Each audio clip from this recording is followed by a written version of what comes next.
चित आनंद स्वरूप है, स्वयं सच्चिदानंद स्वरूप है। और जो आत्मा है वही परमात्मा है, जो आत्मा है वही तो परमात्मा है। तो हम जो परमात्मा है वही तो हम सबके अंदर है, क्योंकि जीव भले ही अलग हो जाएंगे लेकिन परमात्मा तो हम सब में हो जाएगा। वो परमात्मा है वही तो आत्मा है, जो आत्मा है वही तो परमात्मा है।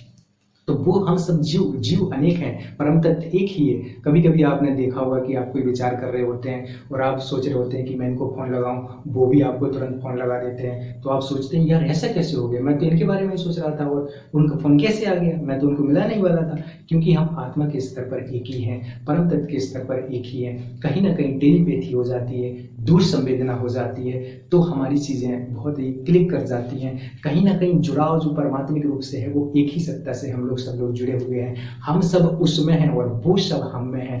कुछ भी उससे बाहर नहीं है, इतनी सी चीज भी उससे बाहर नहीं है। वो सब कुछ उसमें है और वो सब कुछ में है।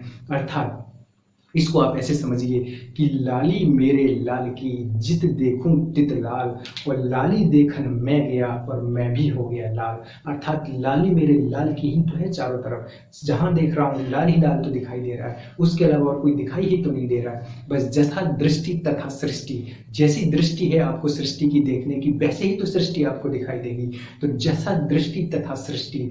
फिर वो बोलते हैं कि जब मैं था तब हरि नहीं, अब हरि है मैं नहीं। मैं का मतलब जब मेरे अंदर अविद्या थी, अहंकार था, बुद्धि थी, मन था। क्योंकि जैसे ही आत्मा अशरीरी है, आत्मा चेतन, आत्मा शुद्ध चैतन्य स्वरूप है, आत्मा साक्षी भाव है। जब आत्मा का संबंध मन से होता है, बुद्धि से होता है, तो वो शरीर से अपना संबंध स्थापित कर लेती है। अब मैं हूँ, जो मैं हूं, मैं जीव हूं। और जो जीव है वो सत भी है, असत भी है, चित भी है, अचित भी है। सत भी है, असत भी है, चित भी है, अचित भी है, दुख भी है, सुख भी है, वो दोनों है। लेकिन जो आत्मा है, जो परम तत्व है, वो सच्चिदानंद स्वरूप है, सत चित आनंद स्वरूप है। इसको आप देखने का प्रयास करिए दोस्तों। हम लोगों ने क्या कहा, ब्रह्मा की विशेषताएं देखी, निर्गुण है, निराकार है, निर्विशेष है, निर्विशेष है, फिर उसमें अभेद है, मतलब भेद नहीं है, सजाति भेद नहीं, निजाति भेद नहीं है, सजाति भेद नहीं है, निजाति भेद नहीं है, विजातीय भेद नहीं है, स्वगत भेद नहीं है, तीनों भेद नहीं है। 3 प्रकार की सत्ताएं देख ली। अब आप इसको समझने का प्रयास करिए। 2 लक्षण है उसके, स्वरूप लक्षण मतलब सच्चिदानंद स्वरूप, सत है मतलब असत नहीं है, चित मतलब अचित नहीं है, चित मतलब अचित नहीं है, आनंद मतलब दुख नहीं है। तो सच्चिदानंद स्वरूप है, 2 लक्षण है। अब आप देखिए, इसको ऐसे समझने का प्रयास करिए दोस्तों। ये आप घड़ा देख लीजिए, ये घड़ा है, ये घड़ा समुद्र में रखा हुआ है, महासागर में रखा हुआ है। ये घड़े के अंदर भी पानी है, घड़े के बाहर भी पानी है, घड़े के अंदर भी पानी है, घड़े के बाहर भी पानी है। अब आप मुझे बताओ दोस्तों, अगर ये घड़ा फूटेगा, अगर ये घड़ा फूटेगा तो इसका पानी क्या समुद्र में नहीं मिल जाएगा? इसका पानी क्या समंदर में नहीं मिल जाएगा? बिल्कुल मिल जाएगा। वैसे ही हम हैं, ये जो शरीर है हमारा, मान के चलो घड़ा है, लेकिन जो शुद्ध चेतन है, परम तत्व है, साक्षी भाव है, वो आत्मा है और वही परमात्मा है। जब मेरा ये शरीर खत्म होगा, या जब मुझे अविद्या, जो ये शरीर अविद्या के कारण दिखाई दे रहा है, जब ये अविद्या खत्म हो जाएगी, तो क्या ये जो सूक्ष्म तत्व है, ये जो चेतन तत्व है, ये जो चेतना है, ये जो आत्मा है, क्या परमात्मा में विलीन नहीं हो जाएगी? क्या वही आत्मा परमात्मा नहीं हो जाएगा?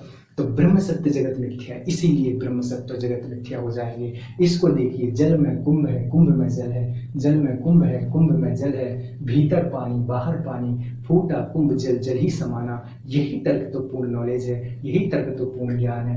इसके अंदर पानी, इसके बाहर पानी, हम ये जो इसके चारों तरफ जो दीवार है, यही तो अविद्या है। जब ये अविद्या खत्म हो जाएगी, तो क्या ये घड़े का पानी महासागर में नहीं मिल जाएगा? ऐसे ही जब मेरे अंदर से अविद्या खत्म हो जाएगी, तो क्या जीव के अंदर से जब अविद्या खत्म हो जाएगी, तो क्या जीव ब्रह्म नहीं हो जाएगा?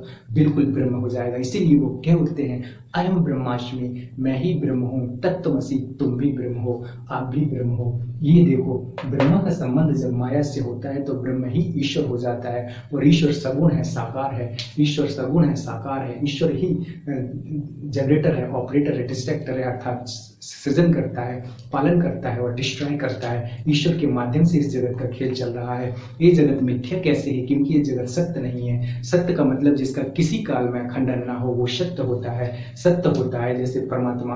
असत्य मतलब जिसकी किसी काल में सत्ता ना हो, किसी काल में सत्ता ना हो, वो असत्य होता है। जैसे बंध्या पुत्र, जो बंध्या है उसको कभी पुत्र कैसे हो सकता है, और पुत्र हो गया तो फिर वो बंध्या कैसे रह सकती है। जैसे आकाश कुसुम, आकाश में क्या कुसुम खिल सकता है कभी, आकाश में कभी कुसुम खिल सकता है क्या। तो ये असत्य है जो किसी भी देश काल में सत्य नहीं हो सकते। जो न सत्य है न असत्य है वही तो मिथ्या है। ये मैं आपके सामने खड़ा हुआ हूँ, क्या मैं सत हूँ, क्या मैं सत हूँ। मैं अगर सत होता तो मैं हमेशा रहता, हर देश काल में रहता, भविष्य में भी, अतीत में भी, वर्तमान में भी। लेकिन मैं तो निरंतर खत्म हो रहा हूँ, मैं तो रोज मर रहा हूँ। एक दिन ऐसा आएगा कि मैं पूरा मर जाऊंगा, बिल्कुल मेरा शरीर खत्म हो जाएगा। आए दिन डेली डेली मेरे अंदर परिवर्तन हो रहा है, सोच में भी, विचार में भी, शरीर में भी परिवर्तन हो रहा है। तो मैं सत्य कैसे हो सकता हूँ। मैं सत्य नहीं हूँ क्योंकि मेरा नष्ट होने वाला है, क्योंकि मैं खत्म होने वाला हूँ। जो व्यक्ति खत्म होने वाला है वो सत्य कैसे हो सकता है। ये स्केच खत्म होने वाली है, ये पेन खत्म होने वाला है, ये पूरा ऐसी कोई जगत की वस्तु नहीं है जो हमेशा रहेगी। तो जो हमेशा नहीं रहेगी वो सत्य कैसे हो सकती है। लेकिन हम इसको असत्य भी तो नहीं कह सकते। मैं आपके सामने खड़ा हुआ हूँ, आप ऐसे कैसे कह सकते हैं कि मैं कभी भी नहीं हूँ। आप ये तो नहीं कह सकते ना कि मैं कभी भी नहीं हूँ। मैं तो हूँ, आपसे बात कर रहा हूँ, आपसे बहुत सारी चीजें डिस्कस कर रहा हूँ, है ना। तो मैं ये नहीं कह सकते आप कि मैं नहीं हूँ। तो जब आप ये नहीं कह सकते कि मैं नहीं हूँ तो मैं असत्य भी तो नहीं हूँ। तो यही तो मिथ्या है, जो न सत्य है न असत्य है। असत्य भी नहीं हूँ मैं, लेकिन वास्तव में सत्ता एक ही है, वो है ब्रह्म। ये जो आपको सत्ताएं दिखाई दे रही हैं, दो सत्ताएं दिखाई दे रही हैं, अविद्या के कारण ही दिखाई दे रही हैं। तो मुझे लगता है हम लोगों ने सभी पॉइंटों पर बात कर लिया। तो फिर वो बोलते हैं कि ब्रह्म का संबंध जब माया से होता है तो वो ईश्वर हो जाता है, और ब्रह्म का संबंध जब अविद्या से होता है तो वो जीव हो जाता है। और जीव में से अगर अविद्या हटा दो तो वो ब्रह्म हो जाता है। जीव माइनस अविद्या, अविद्या क्या कि इस जगत